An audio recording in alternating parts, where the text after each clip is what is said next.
What is per capita income? एक specific area में जो लोग रहते हैं उनकी एवरेज इनकम को पर कैपिटा इनकम कहते हैं। फॉर एग्जांपल, एक कंट्री में, एक रीजन में या एक स्टेट की जो टोटल पॉपुलेशन है उसकी एवरेज इनकम को पर कैपिटा इनकम कहते हैं। पर कैपिटा इनकम को यूज़ किया जाता है एक कंट्री की इकोनॉमिक परफॉर्मेंस को इवैल्यूएट करने के लिए और लोगों के स्टैंडर्ड ऑफ लिविंग को जानने के लिए।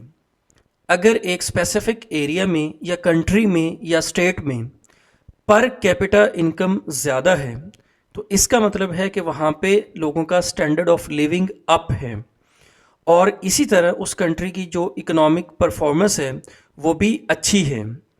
पर कैपिटा इनकम को कैलकुलेट करने का सिंपल सा फार्मूला है।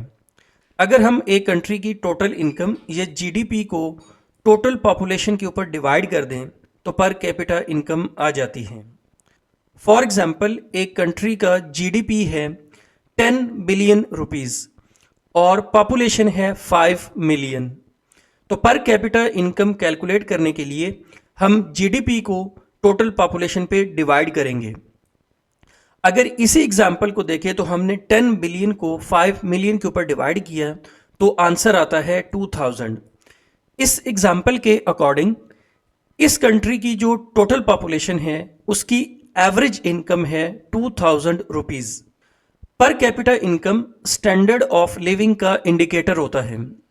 वो स्पेसिफिक एरिया, रीजन या स्टेट या कंट्री जहाँ पे पर कैपिटा इनकम ज़्यादा होती है वहाँ पे लोगों का स्टैंडर्ड ऑफ लिविंग हाई होता है और वो स्पेसिफिक एरिया, रीजन या कंट्री जहाँ पे लोगों की पर कैपिटा इनकम कम होती है तो वहाँ पे लोगों का स्टैंडर्ड ऑफ लिविंग पुअर होता है।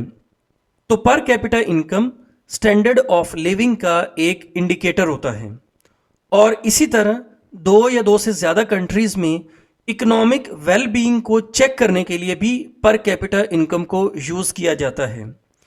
वो कंट्रीज़ जो डेवलप्ड होते हैं वहाँ पे पर कैपिटा इनकम ज़्यादा होती है और जो कंट्रीज़ लेस डेवलप्ड होते हैं वहाँ पे पर कैपिटा इनकम कम होती है।